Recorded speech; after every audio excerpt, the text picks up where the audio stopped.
Okay, so on my way to work. Car's warming up for another minute or two, and I got a microwave sandwich. So today I want to go over a homebrew feat. Actually, I'm actually pretty early. I got a few minutes. So I'm just gonna. So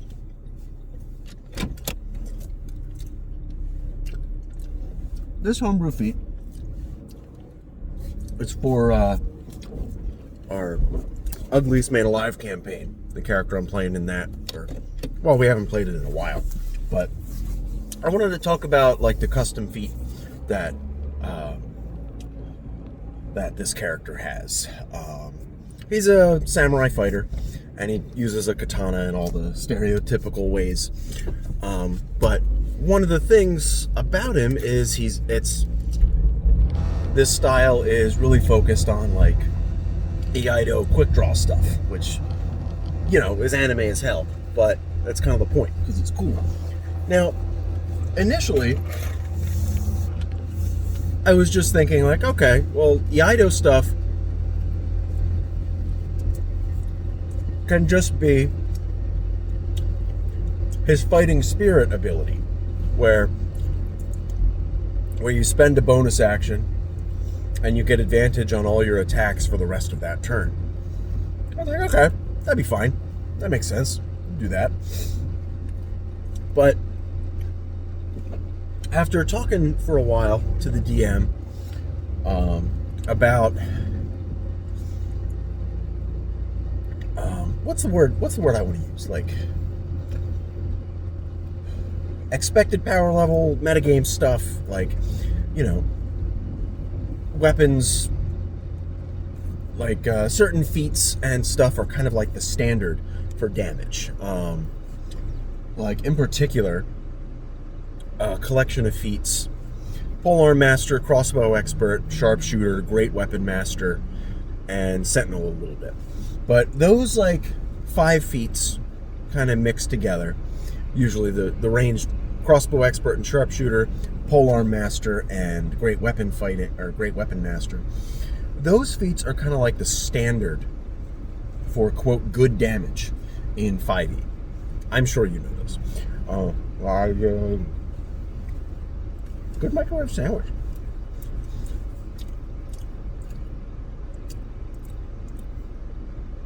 It was like $14 for 12 of them. That's not bad. Anyway, maybe it was less. Not the point of this video. So, we're talking about that, and one of the weapon setups that like suffers the most in 5e is like a longsword. It has no real feats to help it out. It's got no sauce. It's got nothing. Like nothing going on. Like even 2-weapon fighting with as many problems as that has, the damage still gets okay. It's still not as good as like the great weapon fighting and sharpshooter, you know. So this feat, Iaido, I think it's Iaido Adept, kind of emulates crossbow expert along with some other things. There's some other properties thrown in, and it's also not just like, oh, you can attack as a bonus action. It has that property, but there's some other things thrown in with it, like conditions and ways to set it up. So it's much less of a just, oh, here's more numbers, here's more attacks, here's more damage, here's like whatever. It's, oh, here's more damage, but you have to fulfill conditions to meet that damage. So it creates a play style. It creates, you know, an objective you have to do in combat. So the way it works is with a sheathed weapon, which is not something that's really defined by the base game. Like, a weapon can be stowed, but it just means that's just a weapon that is in your inventory, more or less, that is not in your hand, that you're not actively using. That's all that really means. And some of the more recent rules where you can like draw weapons as part of your attack action sort of get in the way of this,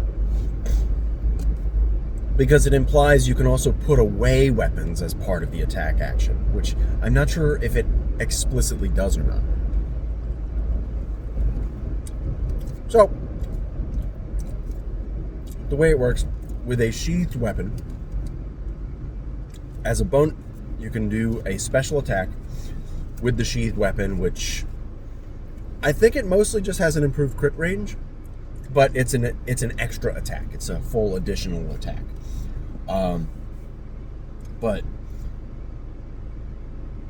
then when you use it, you use the attack, or you engage in the attack. Now that weapon is no longer considered sheathed. You're actively using it.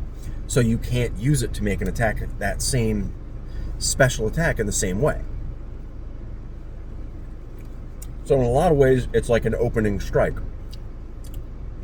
which is what Iaido is used for, or was used for. Like, it's not a full combat style, it's just a technique that you can do, and it's not like the type of thing that you do all the time. It's, oh, I'm in a bad situation, my sword isn't drawn, but I'm in a fight, so I can do this to give myself a slight edge. Like it's not the type of thing you base an entire style around, unless you're a D&D character or you're in an anime or something. So it's not the type of thing you can use continually. Well, how do you do that via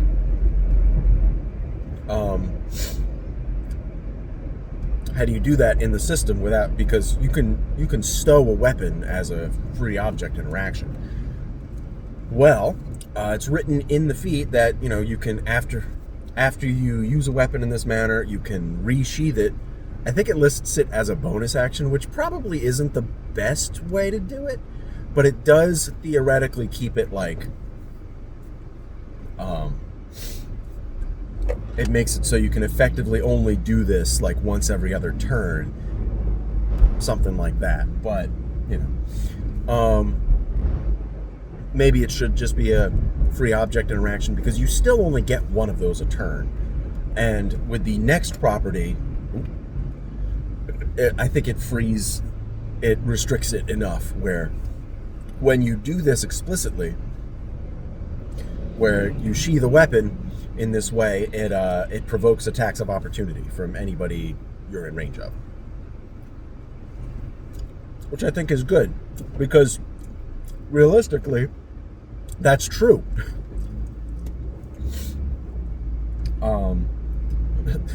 Realistically, that's true. Like, if you're putting away your sword, people are going to take that as an opening if you're actively engaged in a fight with them, That's why, like, anytime in anime or in fight choreography, if you're going to sheath a weapon to then use in a quick draw kind of fashion, they're doing that like once distance is created, or they're kind of both doing it, or they're doing it during like a talking interlude where they talk about whatever bullshit plot is going on. It's not something you just do in the middle of combat. There's usually some extenuating circumstance that allows the character to do it. So I like the idea of it provoking opportunity attacks. That's probably one of my favorite things about this feat, because not only is that a pretty serious detriment to actually do that, it's also potentially something you might want to do. The character himself is a samurai fighter, like I said. He's relatively tanky. He's got plate armor now, he's got heavy armor master. So, theoretically, depending on what his allies are doing, he might want to provoke a bunch of attacks of opportunity so his party could move away without consequence. So that's a really cool tactical wrinkle. Strategic? The difference between tactics and strategy is always confusing. But so some of the other properties of this. This special attack is usually, on your turn, you're going to use it as a bonus action. So it kind of emulates Crossbow Expert.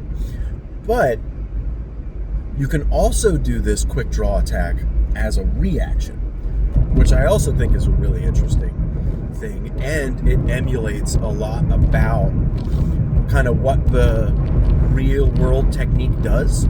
You, like, a lot of the time you're doing it, you would do it kind of as an interception. Like, you are in a seemingly vulnerable position, your sword isn't drawn, so an enemy attacks you, maybe in a reckless fashion, because it's like, oh, he's defenseless. I don't even have to worry about, I can swing recklessly, like, whatever, however you want to describe that, but really, you're not vulnerable, and that's kind of the point. So as a reaction, anybody moving within your attack range, you can attack with this. But then as soon as the weapon's drawn, you no longer have access to the attack. But you already spent your reaction anyway, so It's nice and simple. It doesn't like throw a bunch of extra dice on the weapon. It doesn't do, or a bunch of extra dice on the attack. It doesn't do all this extra nonsense. It's just, here's an extra attack with conditions. It also theoretically does fight with some other properties, or with some other features of that character in particular. It competes with the bonus action, because the Samurai Fighter's fighting spirit is a bonus action to use. So you can't get like your theoretical maximum number of attacks on the same turn that you do this. So there's a quote anti-synergy there, but that's not a bad thing. Anti-synergies can be used as balancing factors. You don't need to give every character like a dozen extra attacks.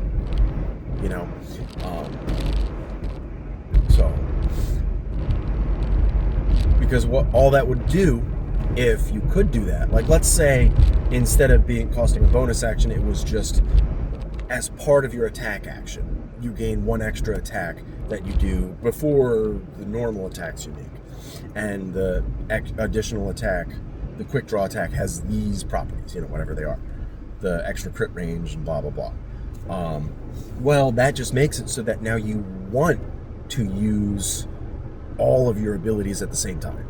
You want to use Fighting Spirit, Quick Draw, and Action Surge on the same turn, because that's the optimal way to do it. That's the best way to kind of multiply their value together. Which, in a lot of times, like the first time you discover that, it's like, oh, this is really cool. But then it can be kind of restrictive. I kind of feel this way about Action Surge in general. Don't get me wrong, Action Surge is amazing. It's one of the best features in the game. But because of the explicit way it works, the attack action is like the most valuable thing you could do with Action Surge. So there's a big incentive to just use Action Surge to attack instead of using it for anything else. D&D 2024 didn't change this, I think. I think you get more Action Surges, maybe. They removed the ability to cast magic with it. But not the point. Like, I had always thought like it would be more interesting if the fighter got like more uses of Action Surge, but it worked a little more like a hasted action. Like, that way you don't quite get like the nonsensical burst of, doubling the amount of attacks you make.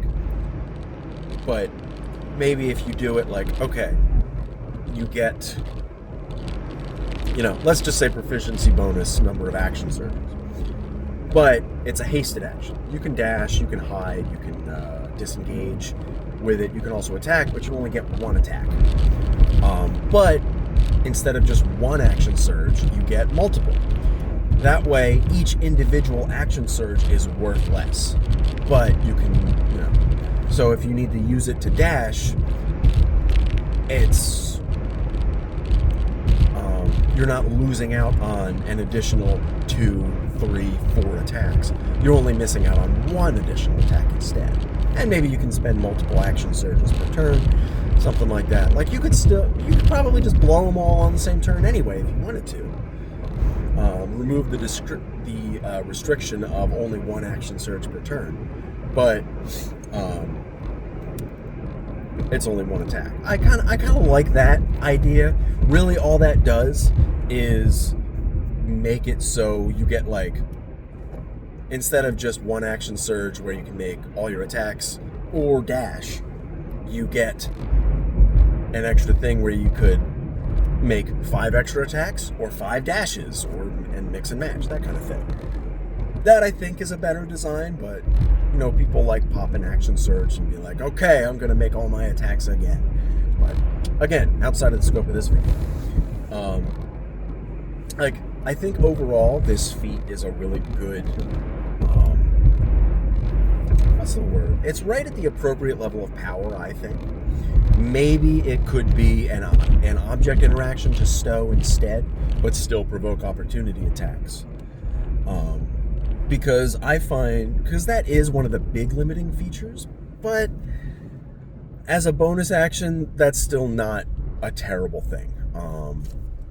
Your bonus action is, like, there's lots of things that are gonna compete for your bonus action, and it also kind of disincentivizes it for certain types of characters. Like, barbarians aren't gonna do this. Fighters and paladins, yeah, they'll probably do this. Monks, no, because they already get a bonus action attack anyway. That's kind of the whole point of the monk. So this style doesn't really do anything for them. Theoretically, they could use the reaction attack, but so even then, unless you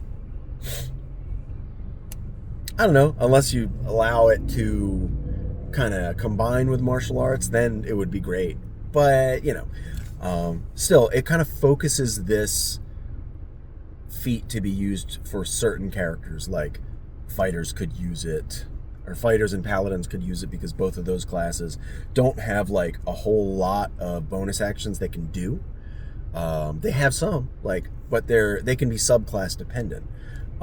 Like fighters just have second wind, but they're not going to do that like first round anyway. Paladins have some uses of it, but they're usually going to take a feat anyway to get a bonus action attack. And theoretically, a barb could use it, but if they're spending their first turn to rage, then they can't use it as an attack. They can't use it on their first turn in combat. So what are they going to do? Are they going to keep that weapon stowed for that turn and then attack with something else so they can get the bonus action attack the next turn? That could be a cool, a barbarian that uses a bunch of different weapons. Like the first turn, they just use like a knife or something, and then it's like, okay, they throw the knife away and then do their real thing. That could be cool. But rogues could use it. There's lots of different characters that could use it. Rangers could probably make use of it. But there's lots of things there. There is one other thing this feat has. It is completely inspired by old samurai movies and a lot of anime, where the two characters, they do the standoff, they size each other up, they make slight adjustments in their stance. For like 2 minutes they're doing this, and then finally they both draw at the same time and one of them dies. It has a feature that kind of facilitates that. And the whole idea behind it is like, okay, you square up with an enemy, and then the enemy can either reject or accept this. And I don't think there's any disincentive for the enemy to reject it. They don't incur an attack of opportunity or something if they reject it, which maybe they could. Maybe that could be cool. But either way, you do this, you square up, then both parties make a contested, I think it's a contested save. Maybe it could be something else. I mean, there's a lot of it's kind of like, it's supposed to be a rock, paper, scissors type of thing, where I think it was like Dex, Wisdom, and Charisma saves. You pick one of these, and they have a rock, paper, scissors relationship. And, whoever wins the engagement lands an attack that's like an automatic crit, I think it was. At least an automatic crit. I don't think it does extra damage. But it's an automatic crit, blah, blah, blah. I think there's also, maybe that should just be contested attack rolls. That could be cool. Or maybe contested attack rolls, but you add another stat. You can choose another stat to add. Like you can choose Dex, Wisdom, or Charisma, just to keep with what was written. You can choose one of those stats and they have a rock, paper, scissors relationship. Or you could choose none of them. I don't know. There's probably ways to do that. But overall, that's like kind of a side thing. It's just a cool little feature. It's not the main selling point of the feat. It's hard to call it a ribbon feature because it has impact, but it's a cool little thing. That's just a big call out to all those classic samurai movies, and it's got a really good feel to it. So, I don't think there's a lot of ways I would really change this feat. Reading it, the language could probably be cleaned up, but I think since this feat got written up the first time, we all learned a little bit more about D&D and like the language, the standard kind of language that gets used. And standard kind of language is really important, but, so, that's all I got for you today.